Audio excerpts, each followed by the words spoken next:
Hello, everyone, and thank you for attending tonight's panel. I'd like to start by introducing our moderator, Wanda Savala. She's a regional campaigns manager for Planned Parenthood Federation of America. In this role, she provides coaching and support to Planned Parenthood affiliates in the Midwest as they develop strategies to defend and expand reproductive freedom in the region. Previously, she served as state director for Planned Parenthood of Indiana and Kentucky, lobbying state legislators, coordinating legal and media experts in pushing back to abortion restrictions in Indiana, and mobilizing grassroots supporters to take action to defend reproductive freedom. Welcome to tonight's panel. I'll turn it over to Wanda. Many thanks, Eula, and thank you to Purdue and the Black Cultural Center for hosting such an important panel and an important series. I'm so thrilled that folks are here joining us tonight, and I hope that you all come back for the next installment in November. We have some really lovely panelists tonight, so I don't want to spend any more time talking about anything other than our lovely panelists.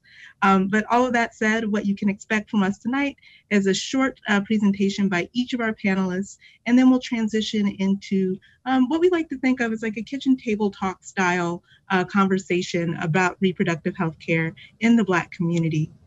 So that being said, I'm going to introduce each of our panelists. I'll start just by naming all their names up front.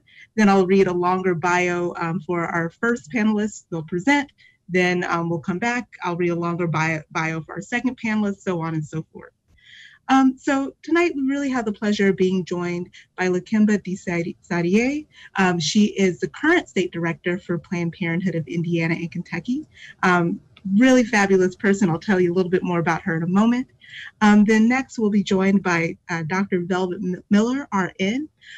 Dr. Miller is a longtime advocate for reproductive health care, not just here in Indiana, but across the country in just different positions, really storied career. And then Amanda Lamb will round us out. Amanda Lamb is with the National Network of Abortion Funds and has done work at the national level, of course, but also right here in Indiana, formerly with All Options Pregnancy Resource Center, a reproductive justice organization based right here in Indiana, in Bloomington in particular. So that is our panel for tonight. I'll kick it off by saying a little bit more about my dear colleague, Lakemba. Lakemba is the new Indiana State Director for Planned Parenthood Advocates of Indiana and Kentucky and Planned Parenthood of Indiana and Kentucky. Lakemba leads a team to develop and execute all aspects of PPI&K's work in Indiana, including legislative advocacy, civic engagement, and building robust organizing programs and strategic political campaigns. Previously, Lakemba served as the Executive Director of the National Black Caucus of State Legislators, NBCSL, in Washington, D.C. For more than 12 years, she served as NBCSL spokesperson and liaison with several coalition partners, with her primary focus being to educate and empower legislators across the United States. Since moving back to Indiana, she has held several positions in which she helped to advocate and advance the needs of public education for children in Indianapolis. Understanding the importance of community engagement in this new role, Lakemba will build on that work and uplift communities in Indiana while advocating strong public health policies, no matter their income or zip code. Lakemba, I'd love to hear more what you have to say, as would our audience. I'll pass it off to you. Thank you, Wanda. Again, my name is Lakemba Desadier. My pronouns are she and her, and I am the new Indiana State Director for Planned Parenthood Advocates of Indiana and Kentucky. I am following in big shoes by Wanda, and I look forward to working in this space with her as well. Let us begin.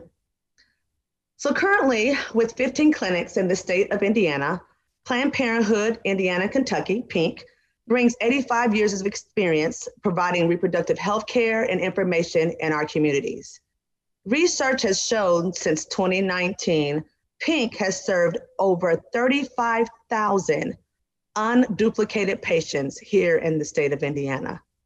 Now, the majority of that care is preventative care. For example, cervical screening, STI testing and treatment, breast exams, and of course, birth control. When someone speaks the name Planned Parenthood, polling shows that we are known as one of the most trusted names across the country. And this same rating holds true here in the great state of Indiana. Now, the majority of our voters believe that Planned Parenthood is best described as confidential, preventative, informative, and caring to everyone. We here at Planned Parenthood believe that all people have the right to health care. Next slide. For far too long, Indiana has underinvested, underserved the African American community. And the outbreak of the coronavirus has exposed this to be true. Economic inequality, structural racism, and public health failures have now all collided. And now the result is higher infections and death rates for Black Hoosiers. Indiana is ranked 48th in the nation for maternal mortality. Let's break down those numbers. So maternal mortality is killing Black women at 2.5 times the national average. And infant mortality is nearly 2 times higher for Black infants than white infants in Indiana. STI rates. Yes, STI rates have been growing across the state for all populations. But Black folks here in Indiana, we're experiencing a dramatically disproportionate infection rates. We're contracting chlamydia at 6.7 times and gonorrhea at 11.4 times the rate of white Hoosiers. Black people in Indianapolis' infection rate of COVID-19 are nearly 3 times that of white people. These numbers are absolutely unacceptable. And we must take the steps to help dismantle this systematic racism and bias.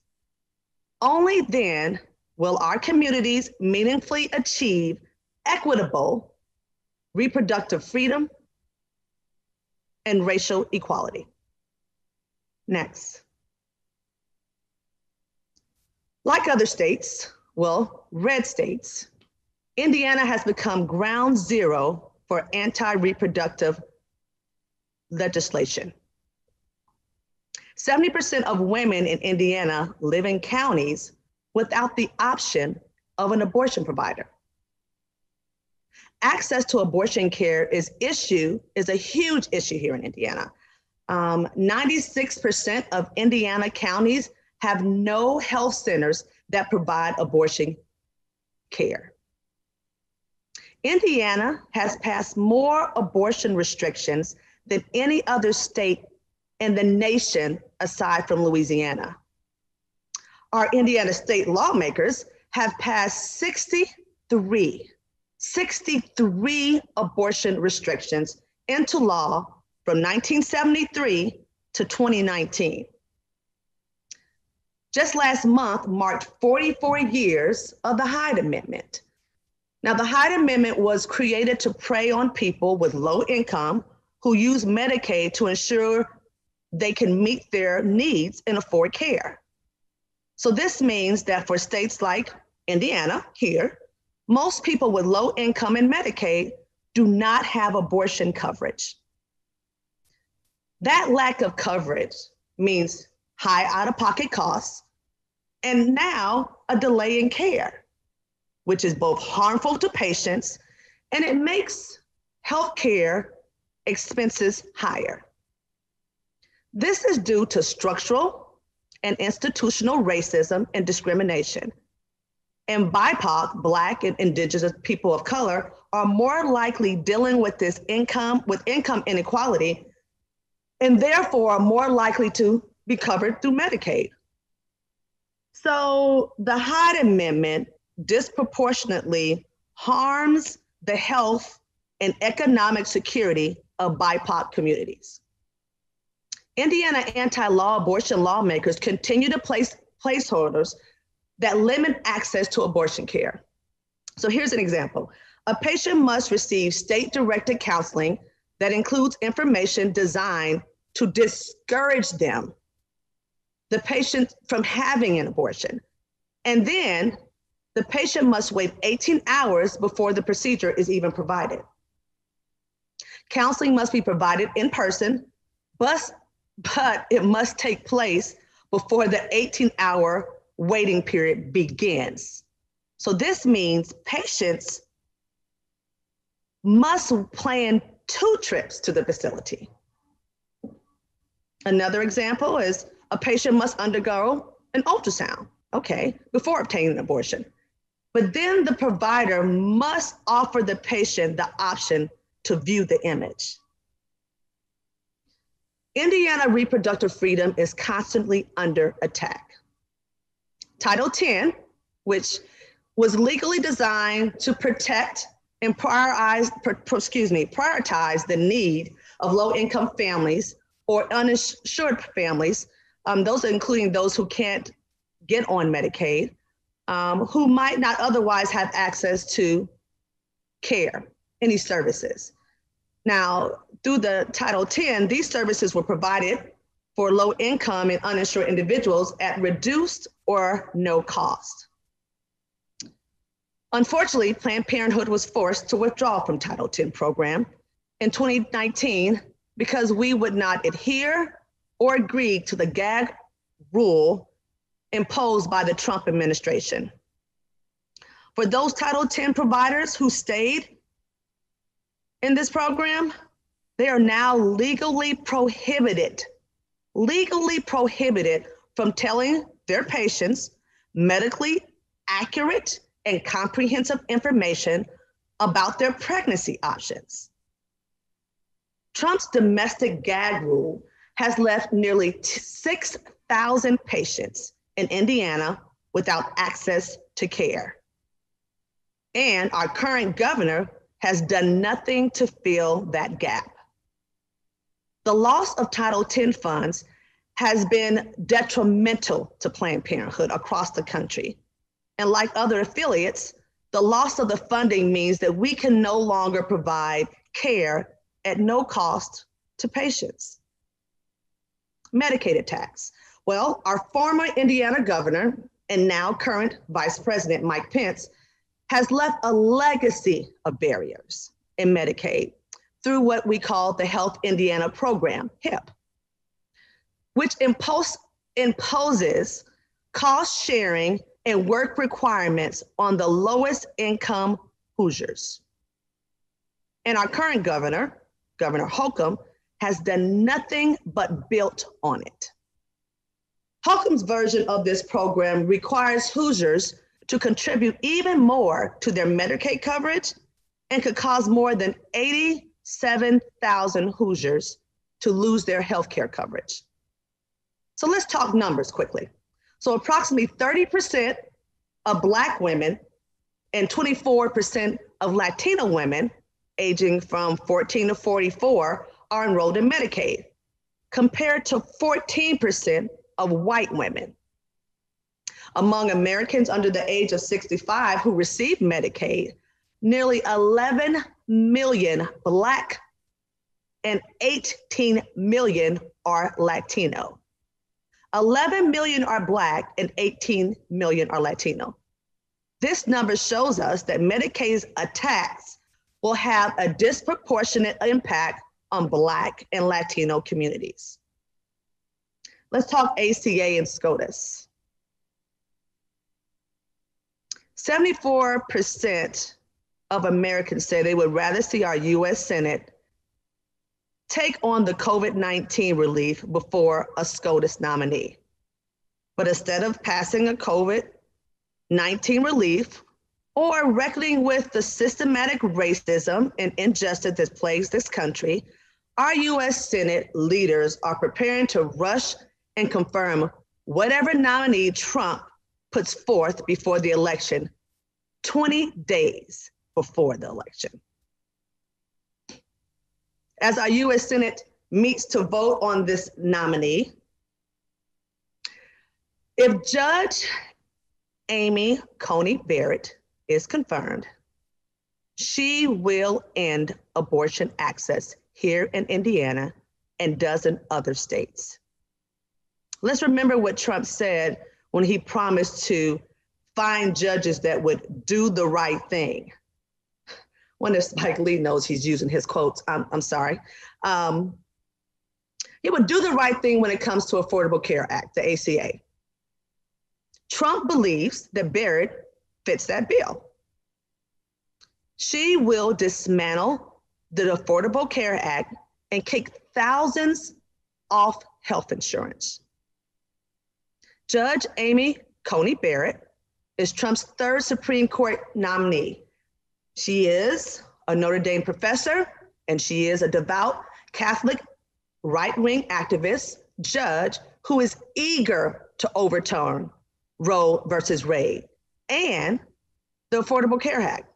Her statements and documentations reflect that.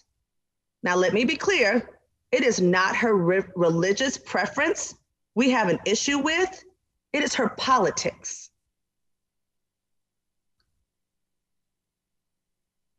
Bottom line, more than 200,000 Americans have died of COVID-19.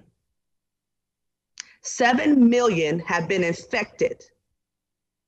And 1 week after this election, the Supreme Court will hear Trump's challenge to the ACA. And within a few months, if this is passed, the ACA will be eliminated. And what that means here in Indiana is over 600,000 Hoosiers will lose insurance in the middle of a freaking pandemic.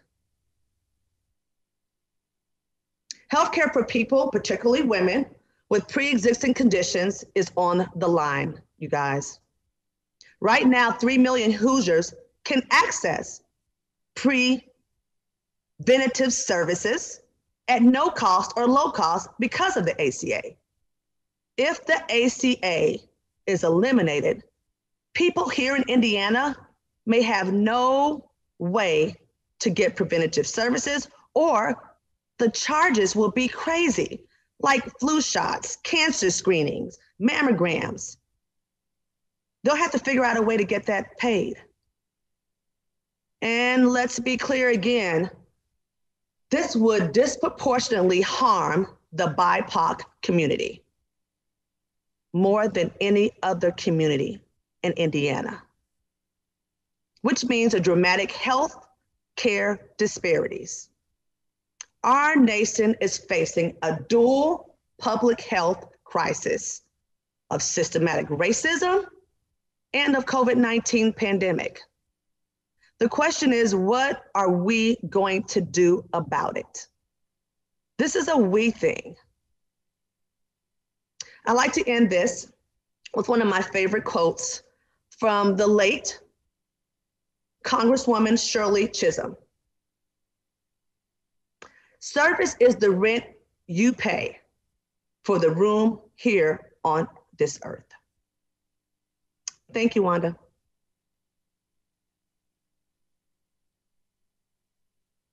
Great, thanks for that. All right, thanks so much, Lakimba. I wanna take a moment to introduce Dr. Velvet Miller. My goodness, Dr. Miller has a storied career. She began as a professional nurse, practicing for a number of years in a variety of clinical and academic settings. Throughout her career, she has frequently worked in clinical positions to remain close to those she serves. Her consistent focus continues to be ensuring equitable access to healthcare, especially to the underserved. Dr. Miller's previous roles with the Kenneth J. Ryan program as an adjunct assistant professor and also as that program's manager at the Indiana University School of Medicine. In this role, Dr. Miller oversaw the family planning and abortion training for OBGYN residents and served as the education and research liaison with Planned Parenthood of Indiana and Kentucky. She's a former president and CEO for an elder care company, My Parents Concierge. This company coordinated care and services for elders and the children and families of elders on a national scale. The company and its leadership contributed and adapted to the changing elder care service industry for over 10 years. Dr. Miller has also served in several senior state positions, including Deputy Commissioner of the New Jersey Department of Human Services. In this role, she was responsible for policy, program, and fiscal oversight of the state's Medicaid, welfare, child support, children's health, and disability services. She was responsible for over 1,000 employees and a budget exceeding $7 billion, serving over 1 million New Jersey residents. Other state positions included appointments in New York and Massachusetts. Ms. Miller has consulted, collaborated with, and worked within large and small healthcare organizations, nonprofits and foundations, federal human service agencies, and academic institutions. She has also published, taught, and spoken on a variety of topics, including equitable access to healthcare and conflict management. Velvet was awarded a Pew Fellowship for her doctoral studies in health policy and received her PhD from Boston University. Other earned degrees are from Wagner College School of Nursing, Temple University School of Education, and Harvard University's Kennedy School of Government. Advanced training in conflict management and resolution was completed at Boston University, and she is an inducted fellow of the American Academy of Nursing, FAAN. Dr. Miller, of course, currently resides in Indianapolis. Without further ado, Dr. Miller, RN, please tell us more about maternal mortality disparity here in Indiana.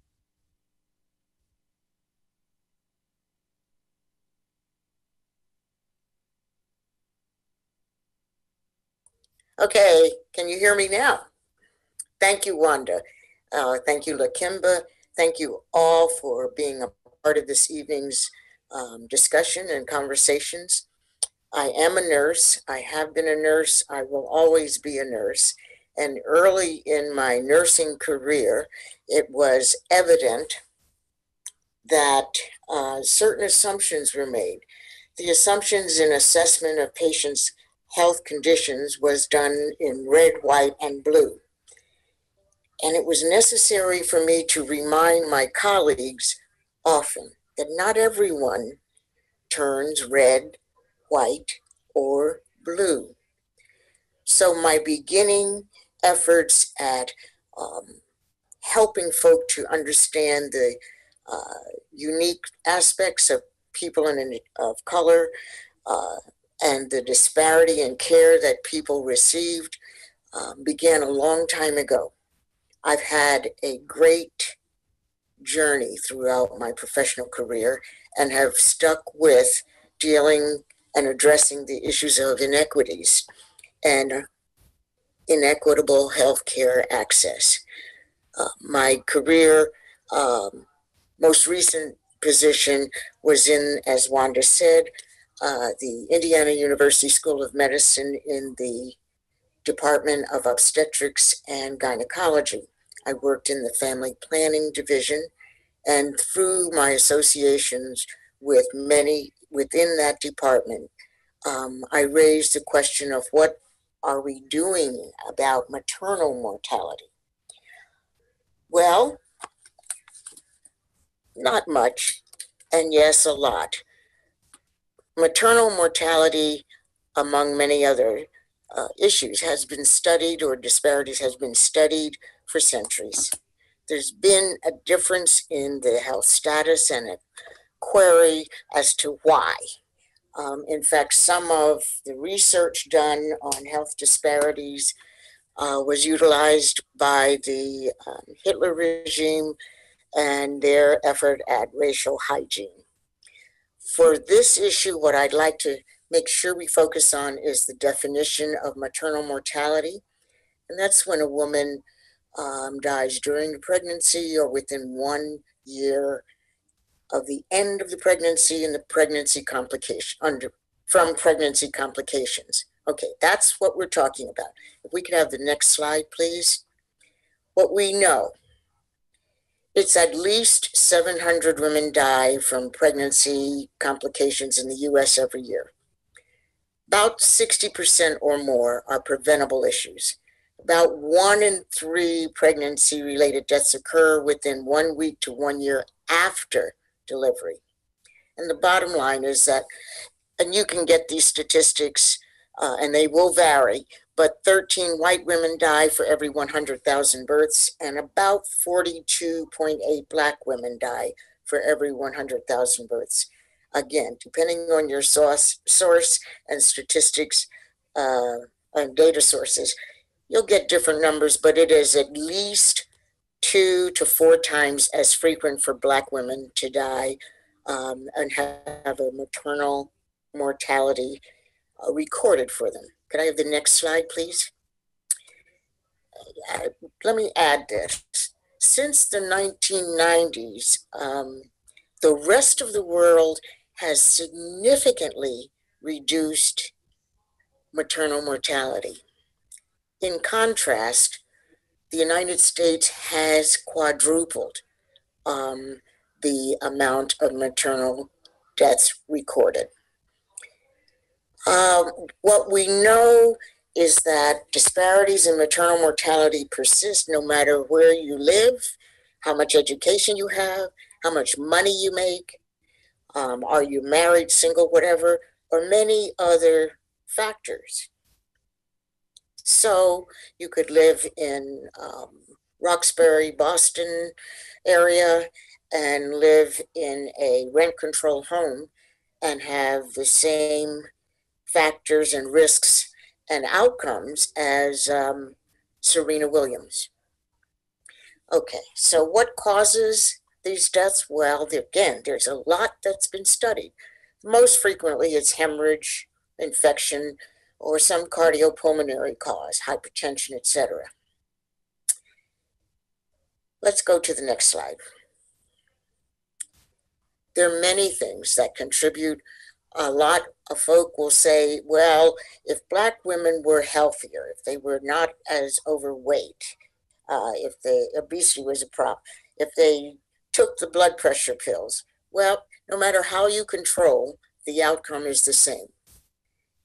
And there is one other element that must be acknowledged, and that is something called weathering. There is a social scientist who came up with the term, and it really deals with the deterioration of health within the Black population, and particularly it affects women that are pregnant. But the deterioration of health because of the cumulative impact of exposure to psychological, economic, and environmental stressors, including implicit and overt racism. Now, what does that really mean? For me, every time I read about another Black death, a Black young man killed by a policeman, it affects me physically. Every time I am followed in a store to go and purchase something and I'm monitored by or shadowed by the security, it physically affects me. Every time I have to argue on behalf of a Black patient when they have been ignored, it affects me and that patient physically. So the weathering is something that takes a toll on our bodies. So African Americans or Black folk frequently have higher rates of chronic health conditions and other high incidence of diseases. Chadwick Boseman recently died. A lot of focus on colon cancer. Well, again, this stuff affects me. What we know is that the rate of colon cancer is 20% higher for Blacks. And the rate of death from colon cancer is about 40% higher. This stuff, when you read it, when you hear about it, when you live with it, when you experience it in your family, it stays with you. And it has a physical effect. There's a lot of research being done on weathering and the neurological impact and body impact of exposure to this kind of experience by Black folk. If I could have the next slide, please. Okay. It's time for us to do something. Research has been done, initiatives have been put in place. all kinds of efforts have been put to change the data. Very little has changed. So now we have to do something different. That means that health professionals have to do something different, like maybe take a course or do some self-exploration on their implicit biases. We all have biases, but maybe we need to look at ourselves a little closer. Healthcare institutions, and I'm going through this fairly quickly, need to look to see what is it in their system that is off-putting or not prepared to deal with massive hemorrhage of a Black woman when she just delivered. We need to communicate what good care looks like and should expect. And we don't always know that. That's not always shared, because the healthcare system often puts up barriers and talks in language that many don't understand. But we need to share what is good care, what does it look like, what can you do to advocate for yourself. And it's not just institutions or healthcare professionals, it's everyday people that can make a difference. And I'm talking about the difference we can make in Black maternal mortality and infant mortality. For instance, if you know of an African-American woman that's pregnant, do something nice for her. Give her one flower. Tell her how beautiful she looks. She may not feel beautiful, but just tell her. Offer to do the shopping for her. Give her a day off if she has other children. Listen to the woman. People need to be heard and attended to. There are millions of things that we can do every day from each of us, neighbors, sisters, cousins, to have a more positive impact on Black women that are pregnant and delivering. Make sure they have food. Make sure they have healthy food and eat healthy. The one thing, though, that I'd like to leave you with, and if I could have the next slide, please, is this quote. We must not tolerate the data that says 3 to 4 times maternal death for Black women. And this quote from Angela Davis says it all to me.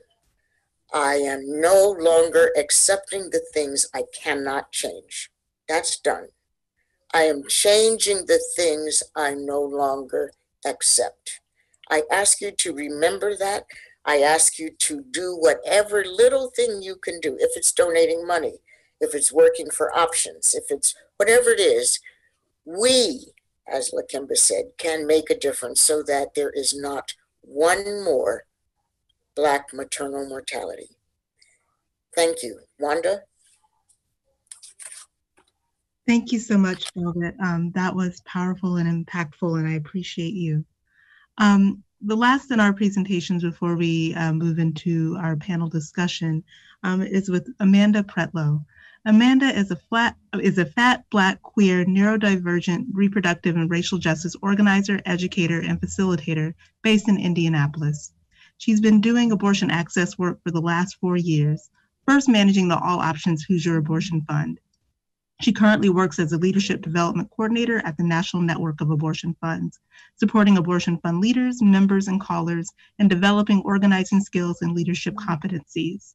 Born and raised in Hampton Roads, Virginia, she began organizing to fight against targeted restrictions on abortion providers, otherwise known as TRAP laws, in Virginia, alongside various reproductive health and rights organizations, working for alternatives to the death penalty and supporting the campaigns of progressive politicians running for local office.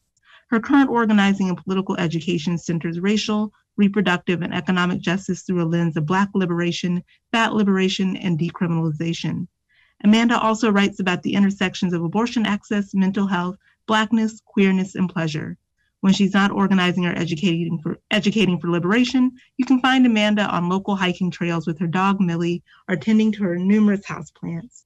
Amanda, please tell us a little bit more about reproductive health care issues at play in Black communities.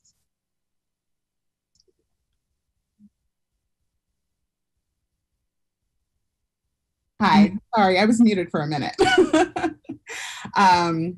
Thanks so much for that introduction, Wanda. And thank you so much, Lakimba and Velvet, for the really solid basis that you have built here in terms of statistics and information. I really appreciate that because my work has been in direct service. I've been an abortion funder for 4 years. And my work has also been in direct community organizing, and I've been an organizer for 12 years. So what I want to talk about is some of my experience when I was working at the All Options Pregnancy Resource Center in Bloomington and supporting and managing the Hoosier Abortion Fund. So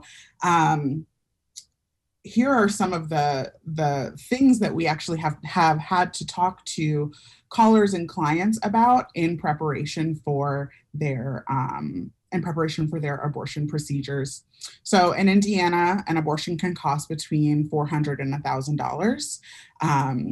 And we'll keep in mind that in the state of Indiana, only first trimester procedures are legal. So that is $400 to $1,000 for a first trimester procedure. If you look at other states like Illinois, $1,000 is for, like a second trimester, a more complicated and involved procedure. So the costs in Indiana are disproportionate to the care that's being given.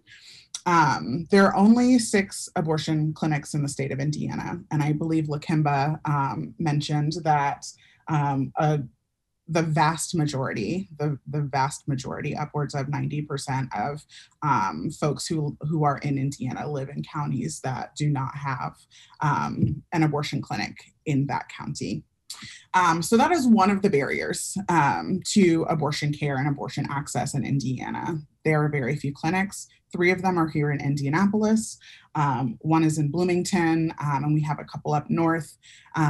But it's not enough. It's not enough to for folks to be able to access care in the way that they need to. Other barriers, I already mentioned cost, and then with 6 clinics being in the state, distance is a big thing for folks. In addition to those things, we are thinking about childcare. So folks need practical support as well. And that looks like childcare. It looks like lodging, transportation to clinics, and taking time off, which oftentimes means lost wages. So those are some really, really huge barriers that pregnant people are facing in Indiana at large. And these issues kind of multiply when we think about how they impact Black pregnant folks. So when I was doing abortion funding work, direct service work, we learned that throughout our process that Black folks, I'm saying Black women here because most of our clientele identified themselves as cisgender women, but we also know that not just women can become pregnant, so I don't want to only center women in this conversation. But Black women made up the largest portion of abortion fund callers to our fund and across the network. It is actually, the numbers are really disproportionate for the amount of Black folks who are seeking abortion funding versus the amount of white folks who are seeking abortion funding. We can go to the next slide. So in addition to those sort of physical barriers that are kind of across the board for folks who are low income and seeking abortion services, or there are also these additional medical barriers that impact specifically the Black community. So some of the things that I'm thinking about are medical racism and fat phobia. So as as I inhabit both a Black and a fat body, this is something that like I have experienced, and I've talked to other fat and Black folks who have experienced a lot of the same things, wherein healthcare professionals do not trust our own experience of our bodies. So this often leads to misdiagnoses, blaming everything on weight or blaming everything on not eating right or whatever, you know, other stereotypes of Black community specifically. It leads to misdiagnosis and inadequate care. So that's one of the things that we're seeing in hospitals in terms of like maternal care, is that folks are not being listened to about what's happening with their bodies. And so preventative care cannot happen. And sometimes care is just not given at all to certain folks. So, and the other really dangerous barrier is a lack of healthcare facilities in their area. And this is not just abortion clinics, even though that's my world, is the abortion world. But it's not just clinics. It is hospitals. It is doctor's offices. It is other kinds of healthcare clinics.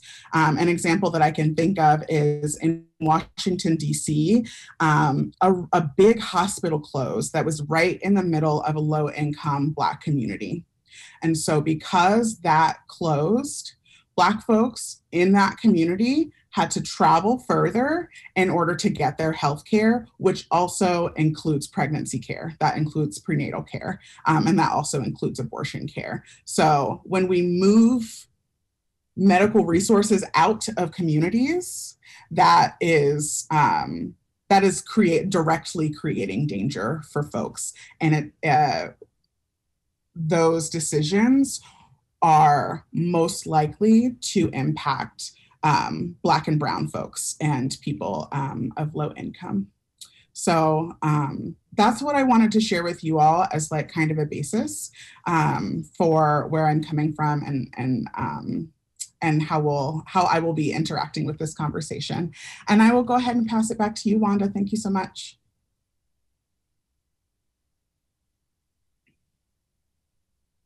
Thank you, Amanda. All right, so we're going to move into the moderated portion of the panel.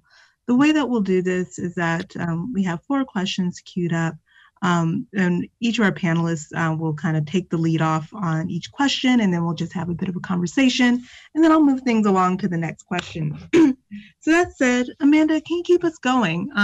I'd love to hear from you. What does reproductive freedom mean to you? And what are your main concerns regarding reproductive freedom and health for Black people of all genders in Indiana and across the country during this moment in history? Amanda will lead us off, and then Lakimba and Velvet will keep us going.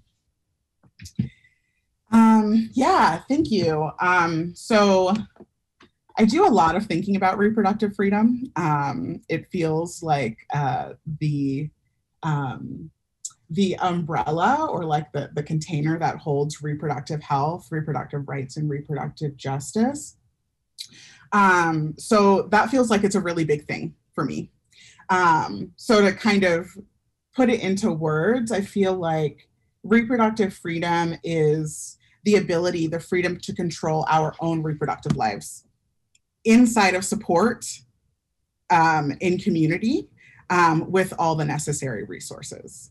So it's not just about, I can do this thing, but I feel supported in my community in doing this thing, carrying a pregnancy to term, preventing a pregnancy, terminating a pregnancy. All of those things happen inside of community with support and the accurate or the appropriate resources. That is what reproductive freedom means to me. But it also has this other side that's not, that feels like it's more of like a social interaction piece of recognizing healthy relationships is part of reproductive freedom. Safety from intimate partner violence is reproductive freedom. An understanding of consent is reproductive freedom. And being able to exist in your sexual identity, inside of your sexuality, inside of your gender identity, inside of your sexual identity, that for you to exist in that way, that is comfortable for you, that feels supported for the person. Reproductive freedom feels like this kind of like wraparound for me. It touches not only our personal reproductive lives, but also how we're interacting with folks in our communities. And I'll go ahead and check on that. Love that. A lot of what stood out to me there was that emphasis on community, and within that, the emphasis on relationship. Like you can't have you can't have consent without relationship, and not just romantic partnership, but just like being able to interact with another person respectfully. That was something I was taking away from that. I'd love to hear from Velvet and Lakimba just a little bit about what reproductive freedom means to y'all and your main concerns around reproductive freedom and the Black community here in Indiana. For me, it means I decide. It's my decision. I can talk and speak with and work with my doctor, my physician, but really, it's me. I can decide if I want to have sex or not, or birth control or not, or have babies or not, or whatever. It's my choice, and I believe that that's freedom. And I would hope that we can make sure to extend this to all folk, all socioeconomic levels. I'm offended, deeply offended by the Hyde Amendment because it blocks so many folk from having choices and being able to act upon them. So I'm offended by that, and I would love to see that changed. I'm offended by the potential of another very conservative judge coming onto the Supreme Court. That's not freedom for me. That's not assuring freedom for me. So I want to make certain that not only I have choices and can exercise them, I just want that to be available to everybody. So there you go, Lakimba. If I can say anything else that's been said, I mean, Amanda and Velvet hit it right on the dot. I think the only thing I would add to that is access.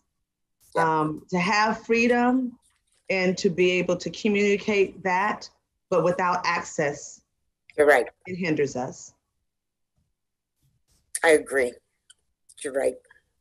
And in Indiana, there's a severe problem on access. How many of our counties don't have providers? Yeah, access was on my list as well. And the other part that I wanted to lift up, again, concerns, I think I mentioned this before, the medical racism piece is that Black folks are going into the doctor's office and not being believed. Black folks are going into the doctor's office and being given less care, less pain medicine because of implicit bias, because of what doctors think about Black folks. And that's not just white doctors. Anti-Blackness permeates everything. Anti-Blackness lives in all of us, Black people as well. So we are experiencing when we go to the doctor, not, I'm having some pain in my abdomen. That could be a huge problem for a person who is pregnant or has just given birth. Absolutely. Please listen to me when I say that I have pain and treat me for that pain. Find the source of that pain rather than just saying, this person is complaining, or we know that Black folks don't feel as much pain as other races, which is a stereotype that exists, which is absurd. So historical. That's what you have to say. It's historical. It's historical. Absolutely. It's historical.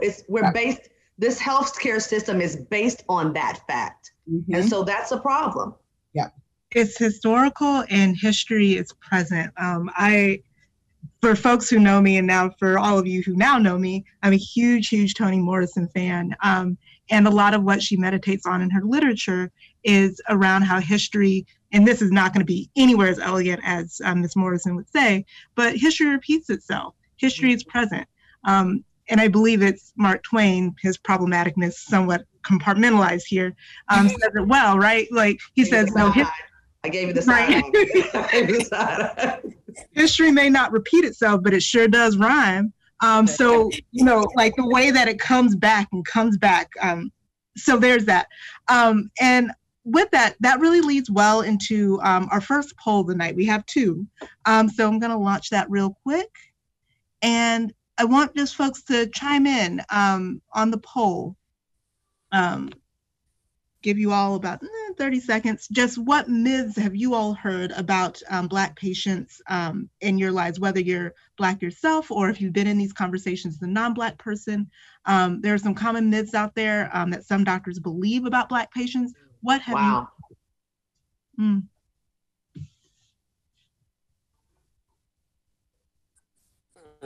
Wow. Whew.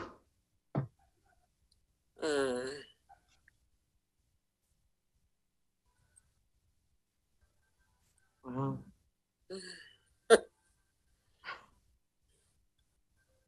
This is telling. Mm-hmm.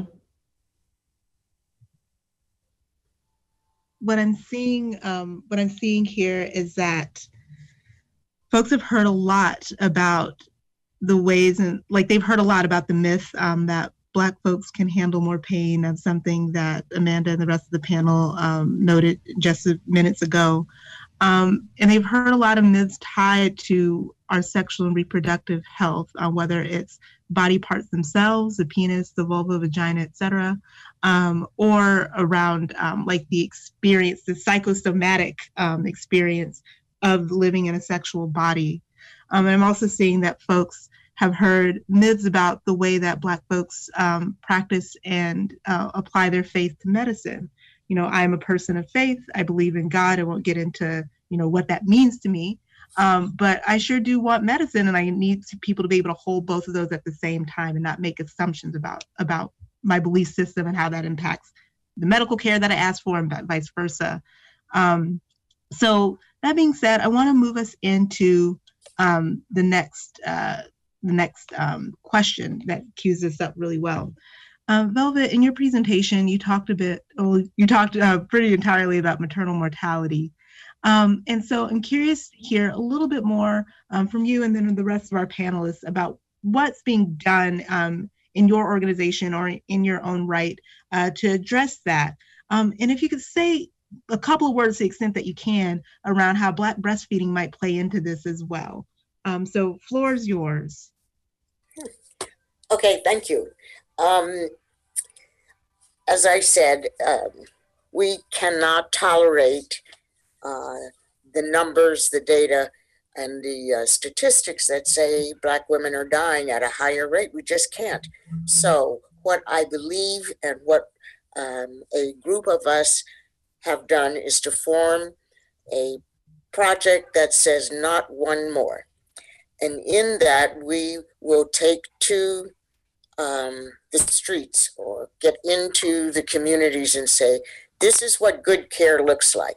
This is what you can do to help a pregnant woman. This is what we can do to ensure that physicians are being educated and reminded of their own biases. Please know that the percentages that showed up with the first question about patient myths is prevalent among healthcare providers and particularly physicians.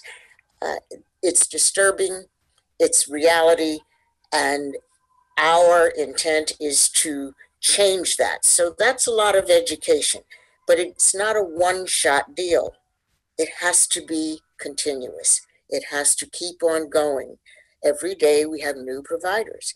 Every day we need to train new folk. And all of the folk that have been trained can easily and comfortably forget the necessity of listening, the necessity of valuing people's statements, the importance of including people in the conversation and not excluding them or talking over them or around them. So the organization or the project that I am proud to serve as a director, called Not One More, is in its baby infancy, but the intent is to work with all of the community organizations that have shared interests. And the idea is that with all of us working together, we can have a greater impact and change the statistics and change the outcomes that are so awful, and just not accept it anymore. Like Angela said, change what we do not accept. I just feel very strongly that the data has been touted and said this is the way it is, and it doesn't have to be that way. We can make a very big difference in the lives of very many people. How's that? Did I answer your question, Wanda? Absolutely. And then if you could say 2 more sentences around breastfeeding in the Black community. Yeah. Well, breastfeeding for Black women has a negative association because we've been wet nurses for white folk for a long time. And so the idea that I should breastfeed when I have another option of using a bottle, well, I would like my baby to have a bottle because it's just muscle memory. I don't want to do that. But we need to step back and say, okay, yes, we have served as wet nurses.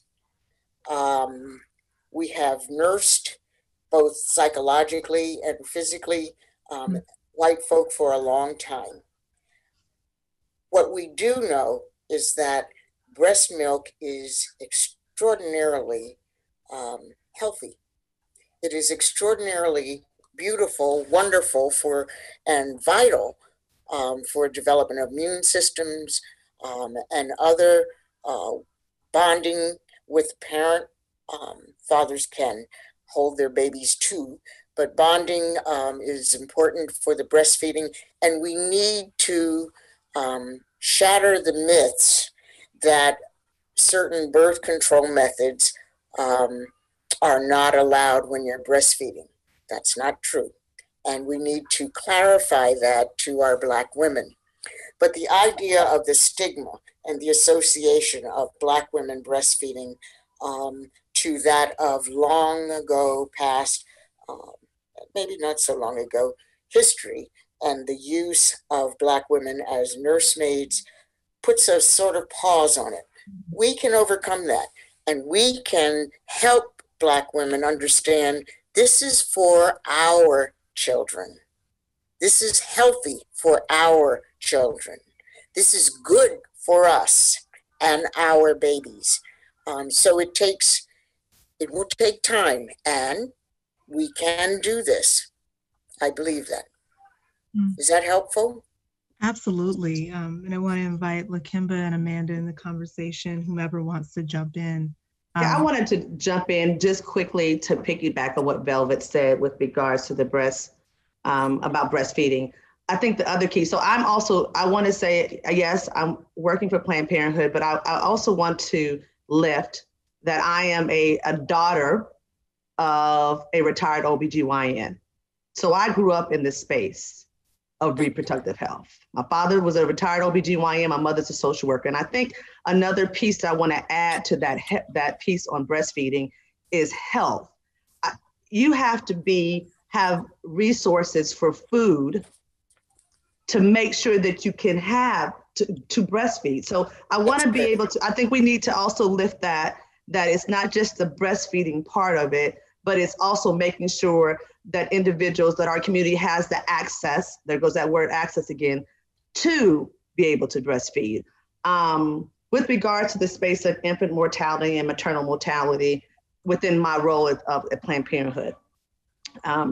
Again, understanding that the maternal and infant mortality rates are awful, and they have been for years, since my father was a doctor, for years. And so to come in this space for the last 5 months and find out these numbers haven't changed, it bothers me. So then you think, okay, what is it that we can be doing to to move this forward? Well, with Planned Parenthood, we acknowledge that this is a fact and figure out ways to work within our community to change that, whether that be education, whether that be collaborating with folks like Velvet, the Indiana Minority Group, and putting a group together that focuses on that concern. I am making that a priority for Planned Parenthood this year.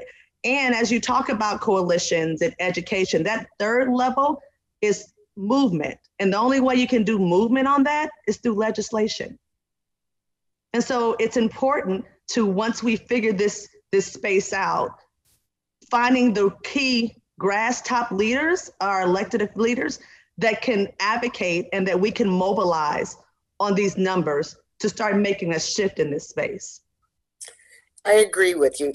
And for instance, Indiana State Representative Vanessa Summers yes, has put to the Indiana Black Caucus that something needs to be done about maternal and infant mortality, Black maternal and infant mortality. Well, what can we do? We can call and say, what's your progress? What actions have you put in place? Who's doing what? In which part of the, we need to hold folk accountable. And we can do that just by a simple call, a text, an email, and hold the caucus, the entire caucus, and that's in Indiana, but also the National Black Caucus, and say, what are you guys doing? And don't let up. I met one of our congressional members. I won't say who. Please tell us, Velvet, who it is. And what happened, I was standing with my son, and my son said, oh man, my mother has really given you the blues. And the staff person said, what's your mother's name? And Velvet Miller. Oh my God, yes, she has. And I thought, that's good. Yes. So the fact that we call or send notes or give them the blues or have them remember our name, that's part of what I think you're suggesting, Lakimba. I'm also suggesting we just go to the person, our friends, our sisters, our cousins, or whatever, and say, how can I help you with this? What can I do? Can I give you a foot rub only after you wash your feet? Or whatever it is, little things can make a big difference. You're laughing at me, Amanda. It's all right. Amanda's not the only one laughing, but I love it. I wanted to hop in and pivot a little bit because my organization does not focus on infant and maternal mortality, and most of my work has not. My work centers abortion, and what I do want to say about that is abortion is 14 times safer than carrying a pregnancy to term. People understand that pregnancy is dangerous. People understand that childbirth is dangerous. People understand that postpartum period is dangerous for a bunch of different reasons. So some of the things that I was hearing from callers is that I want to terminate this pregnancy because I don't want to negatively impact my health. A lot of folks have these pre-existing conditions too. I cannot carry this pregnancy to term because I have a heart condition or I'm on particular medication. So folks are making those decisions, not just financially, but about their own bodies, about how their bodies show up in a space and their own experience of their bodies, knowing what pregnancy does to bodies, knowing how dangerous it can become, and very quickly as well. So I just want to shout out Abortion Funds again for being that gap, like for filling that gap when folks are seeking abortion care and can't afford it because it is way too expensive. It's way too expensive, and the Hyde Amendment keeps that away from some people as well. So yeah, just I won't say that abortion is the preventative measure to like maternal and infant mortality, but it is something that folks are thinking about as they are considering their pregnancies. And I would shortly add to that, to the list of physical health conditions that folks weigh as they decide whether they want to be pregnant or if they want to continue a pregnancy, like the mental health aspect of that as well. Just there's just so much there, and I know this full panel can comment on that for really the duration of this time. But I feel like often when we talk about pregnancy, when we talk about Black women and Black folks in general, we never talk about mental health as often as we could because of different stigmas, not just internal community stigmas, but stigmas imposed on us. Like we're told, especially as women and folks identified as women, that we're strong and like we've got this and like we're good.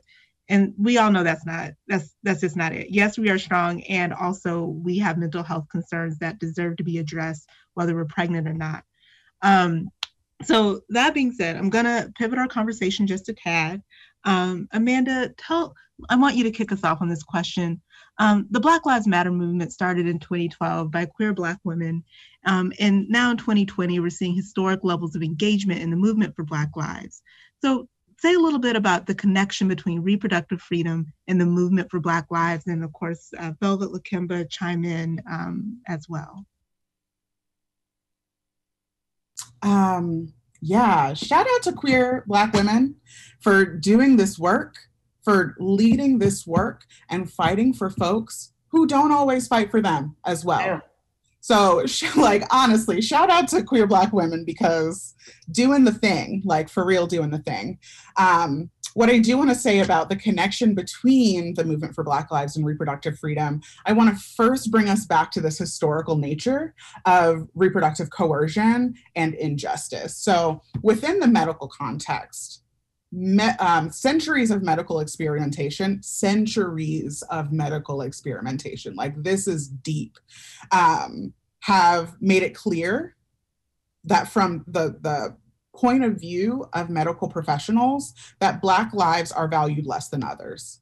And we can see this in the creation of gynecology. Marion J. Sims, right? Who did experimentations on Black women to learn how to fix uterine fissures. So this is how gynecology began. It began with a white doctor experimenting on enslaved Black women. I think also about the Tuskegee experiment, where Black men were purposely infected with syphilis in order to understand how syphilis moves through the body, understand the timeline, understand what it does to the body over X amount of time. Both of these examples are reproductive examples. So from this point of view of our reproductive lives, along with our Blackness, it's like they weaponize our reproduction against us, or our reproductive lives against us. Some of the things that I am seeing, I'm seeing a lot of reproductive justice organizations making statements in support of the movement for Black lives, centering Black liberation, offering programming that centers Black liberation. Within my own work at the National Network of Abortion Funds, our executive director issued a really extensive and compassionate statement in support of the movement for Black lives. And we also offer programming, political education programming around the connections between reproductive justice and Black liberation. I think the last thing that I want to say about this is that state violence is a threat to people's reproductive lives. State violence is a threat to people's families' lives. So I remember after like the height of the protests that were happening after George Floyd was murdered, people took to the streets. I took to the streets. I took to the streets with Wanda. Tear gas happened. And one thing that we know about tear gas is that it causes miscarriages. Okay, so they are being very violent upon our bodies, not just in a way that we can see clearly, but in a way that is impacting what's happening inside of our bodies. And so what I see inside of the movement for Black lives is that, and this is also connected with the definition of reproductive justice, is that we we as all people, but we as Black people have the right to raise our children in safe communities. Absolutely. We have the right to create families in safe communities, and state violence makes that impossible. It makes it impossible for Black folks to live within safe communities and raise their children and know that they won't be taken away from them by a cop or by someone like George Zimmerman. It is key that we end state violence in order to advance reproductive freedom and reproductive justice. And that is what the Movement for Black Lives is focused on. That is a huge focus that I see. And so ending state violence, ending the prison industrial complex, which is it is the center of violence, right, in America, makes Black communities safer. Eliminating the policing makes Black communities safer. So yeah, that's all I wanted to say. Those are great points that Amanda hit. I actually want to also hit something that I've been reiterating since I've been in this seat, and then also was on a panel and got taking this jewel. She called, the young lady called it RJ squared, reproductive justice and racial justice. You can't have reproductive justice without racial justice. You can't talk about reproductive justice. You can't go into the Black community and talk about reproductive justice if you're not going to talk about racial justice. That's key. And if you don't do that and you can't message that, then you should not be there doing the work. That's right. That's right. It's a done deal. I'm just drop the mic on that. I'm with you. RJ squared is powerful. I love it. I do too. And I think what we need to do is make sure our young people understand that they have value. Absolutely. They're important. So my son swears that I indoctrinated him at an early age. I had pictures of people all around his room, Black people and so forth. And I talked about whatever we need to do to say you are gifted, you are Black, you are strong, you are worthy. We need to reinforce that daily. And sometimes we need to remind ourselves, because there are many days when you feel beaten up, beaten down, ignored, and find that inner strength to remind yourself or your friend or your cousin, you are worthy. You are of value. Your life does matter. So that's a personal statement to me. Black Lives Matter, that's personal. That touches me. And I'm hoping that it touches my son, my grandchildren, my family, because then we can stand with pride and not tolerate racial injustice. Not going to do that. Nope, not going to do that. Will not tolerate it.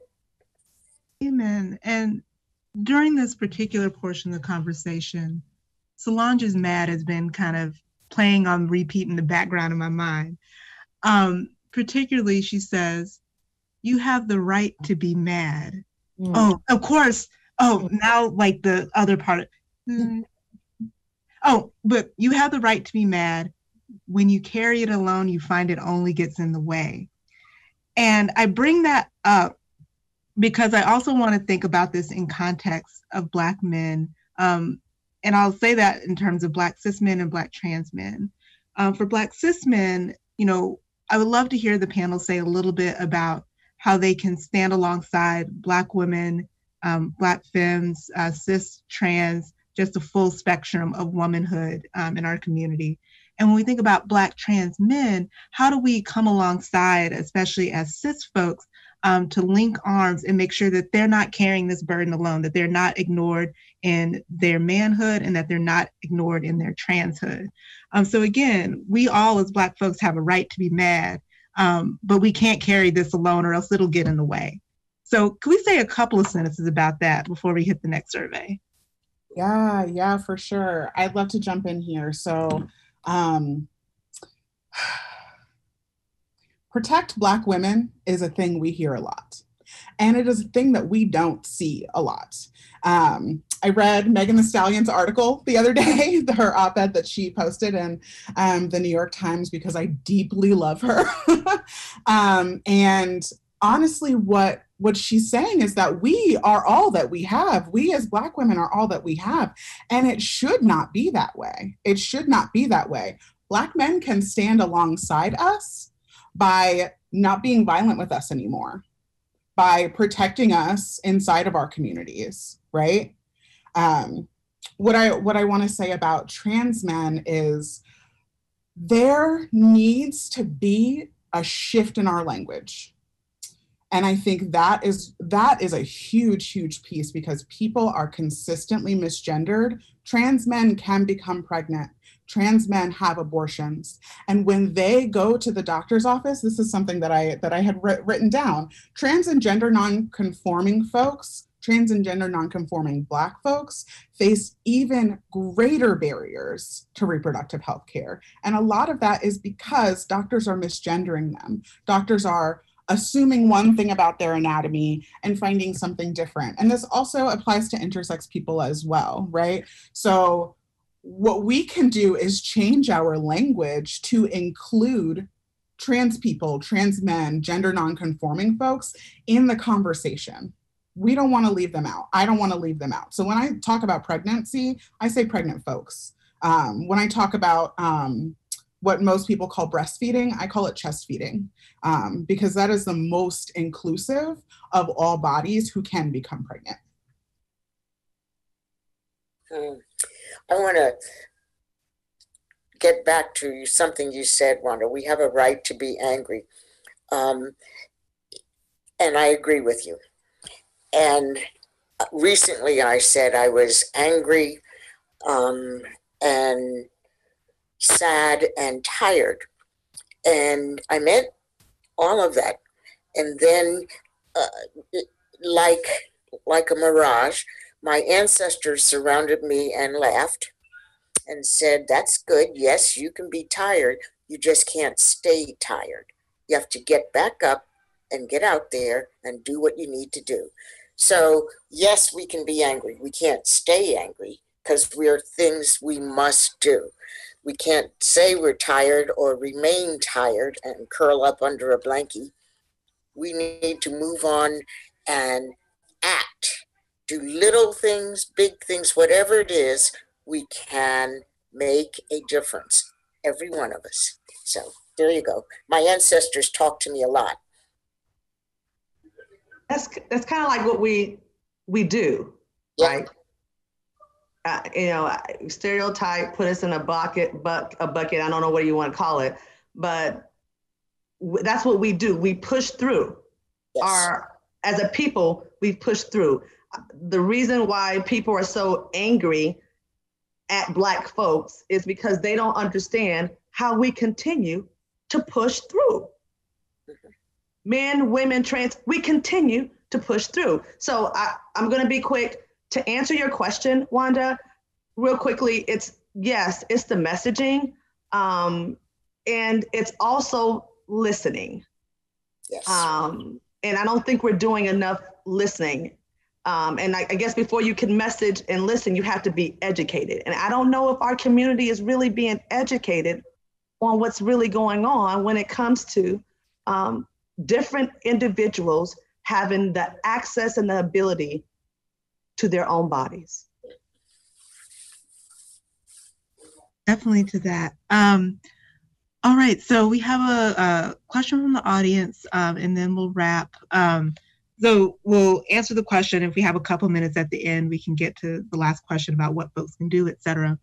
Audience member asks, I work in the clinical research industry, and a big issue that this field faces is having a lack of representation of Black patients in trials, understandably due to the horrific history of experimentation on minorities in this country.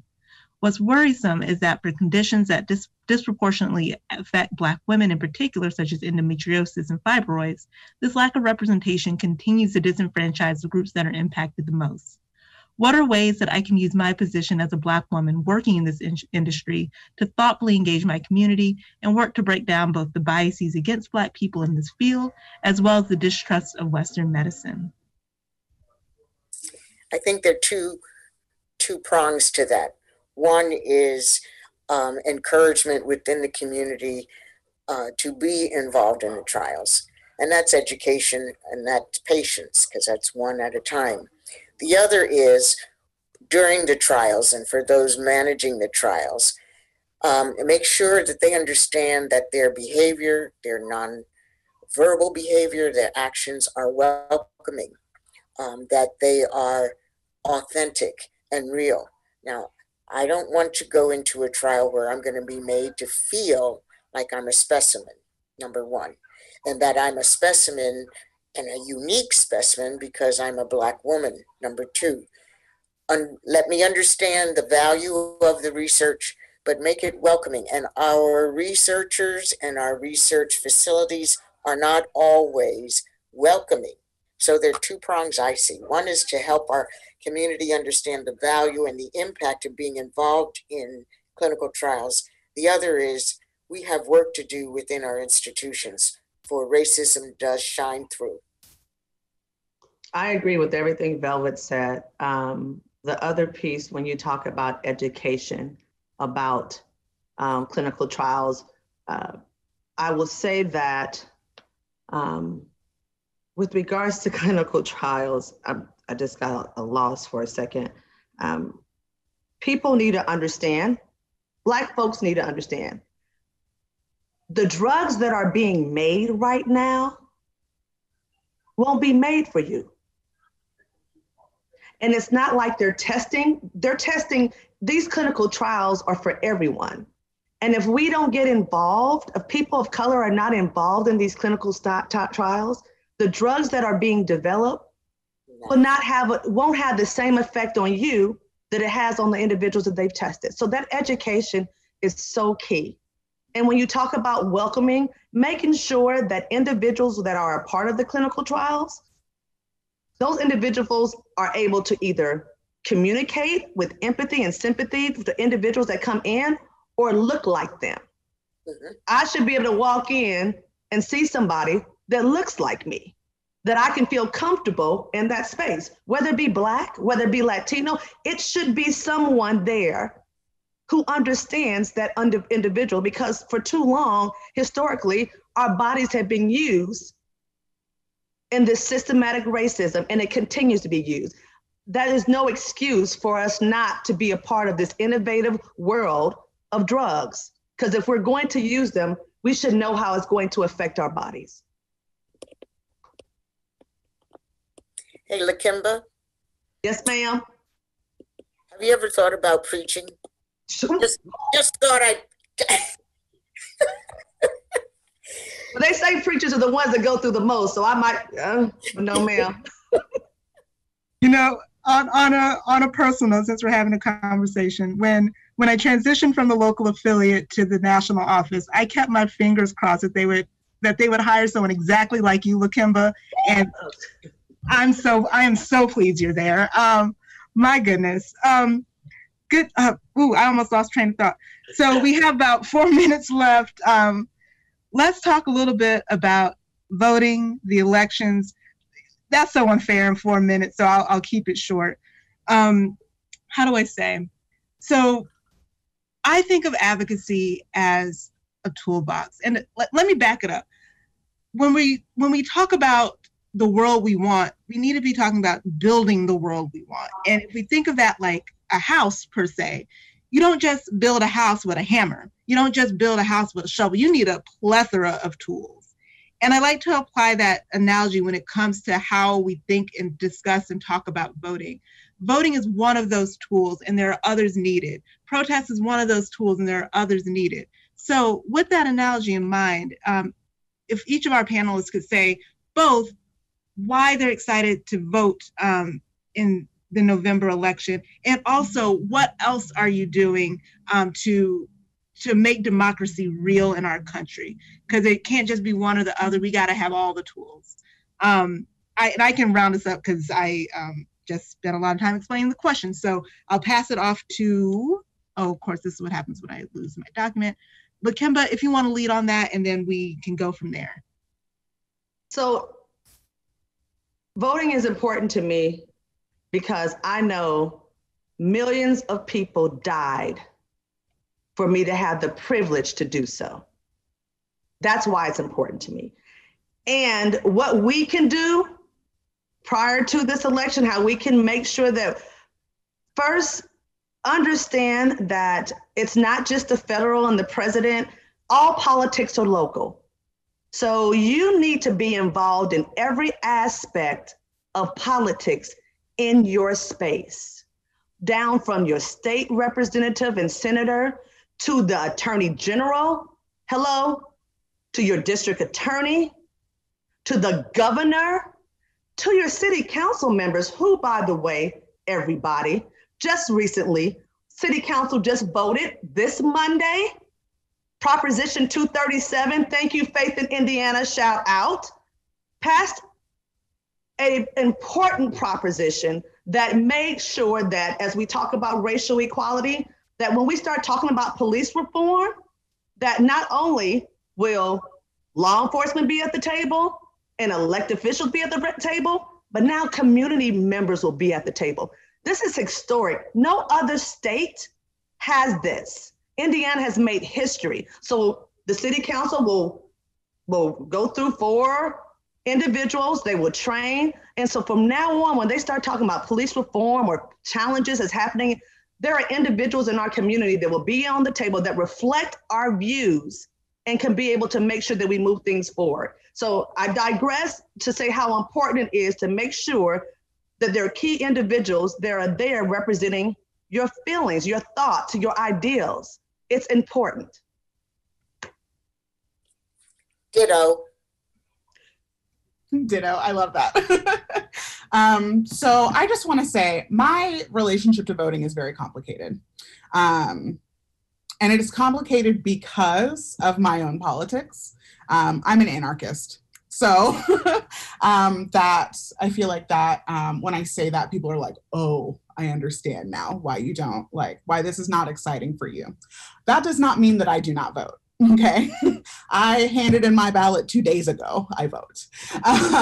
So when I talk about like abolition, like and anarchism, like my politics include abolishing the prison industrial complex, which includes the police, which includes ICE, and also abolishing the state at large. I know that is very unpopular, but that is my political viewpoint. So in terms of voting, this is why it's so complicated for me. I feel like local elections are where a lot of the like big tangible stuff happens, like Lakimba was mentioning, city councils, state governments, attorney generals, prosecutors, judges.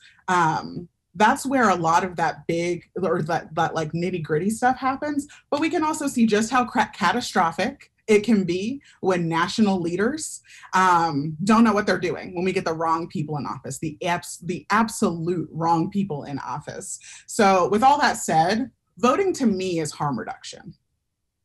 So like I said, I'm an organizer. And when I vote based on who do I feel like I can hold accountable in an effective way. So like 45, I'm an organizer. What I say does not matter to him because he does not care. But let's say Joe Biden gets elected, right? I don't know how much I can be in conversation with his policies, but I do know that I would have a better chance getting through to someone like him rather than 45. And it's not just like I'm saying but it's not a personal thing. It's like organizers at large can get through to a particular politician over another politician. So, and the last thing I wanted to say, and that is in reference, kind of another piece to what you were saying, Wanda, about the tools in the toolbox. Vote, please vote. Oh my gosh, please vote. This is me talking as an anarchist, please vote. And find your place in movement work. Yes. Find your place. Yes. It takes all kinds. We need organizers. We need visioners. Yes. We need builders. We need healers. We need we need medics, we need people who are feeding people, we need the home to come to politically educate ourselves and be safe and restore ourselves after we're out there getting tear gassed, right? Find your place in movement. Find your place in movement.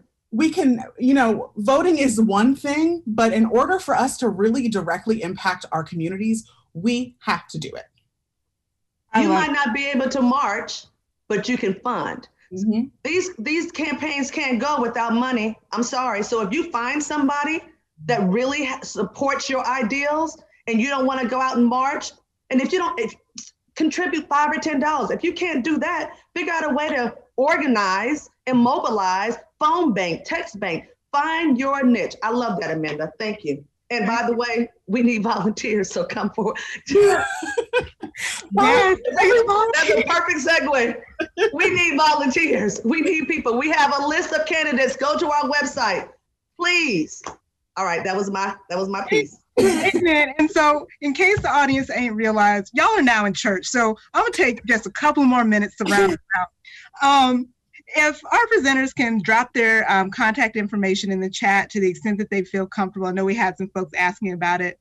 I know the Purdue folks, if you all could be good to getting that out to the email listserv or what have you, that'd be great.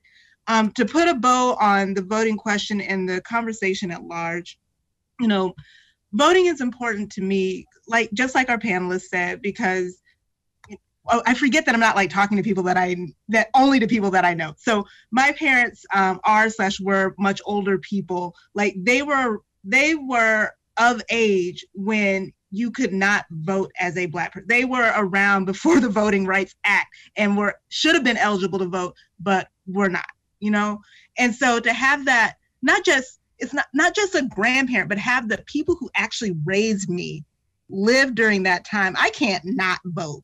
It don't make no sense to me. So I vote because of the lineage that I come from and the immediate history that lives in my life and lives through me. So that's the first thing. And the second thing, I give money, I protest, I do reading and so on. But the real, when I think of the other thing to do in addition to voting is self-work. This work is lifelong. And in order to do it well and sustainably, you got to take some time to really unpack your own whatever, whether it's your own internalized racism, your own internalized classism, your own internalized sexism, whatever it is. I can't believe this is now counts as dating myself, but think about Miss Lauryn Hill. How you gonna win when you ain't right within, right? That's what it is. And I really take that to heart. And so I really work very hard to undo my stuff so that I can be a better organizer, better lead, a better this, a better that, for the good of everyone else around me and the folks who are impacted by that ripple. So I know, folks, we're a little bit over time. I want to thank everyone for attending. I want to thank this lovely, lovely panel, Amanda, Lakemba, Velvet. You all are just rock stars in y'all's own right, and I'm just so honored and privileged to know you. Shout out to Purdue. Y'all don't see them behind the scenes, but Eula, Ed, they've held it down tonight. Thank you for tonight and for the weeks leading up to get us all together. This has been fantastic, and I appreciate you. I'm going to hand it over to Eula to close us out proper. But that's all from me. Well, thanks so much. That was a fascinating and just, I don't know what else to say. That discussion was fire. I was here for it. I think everyone in attendance was here for it. Just tracking the numbers, we didn't really lose a lot of people. So people were engaged. I just want to say thanks to everyone for attending. Thank you to each and every one of our fantastic panelists for your time and your energy. We hope that you'll join us for the next event in our fall series. And the slide is up now with information about that. Healthcare inequities in the Black LGBTQ community. These events are open to everyone, not just the Purdue community. So please visit the Black Cultural Center Library's website to register. And if you were able to register for tonight's event, I've just sent out the feedback form. We take your feedback very seriously, and it helps to inform future events that we host at the Black Cultural Center. So thank you, everyone, and have a great evening.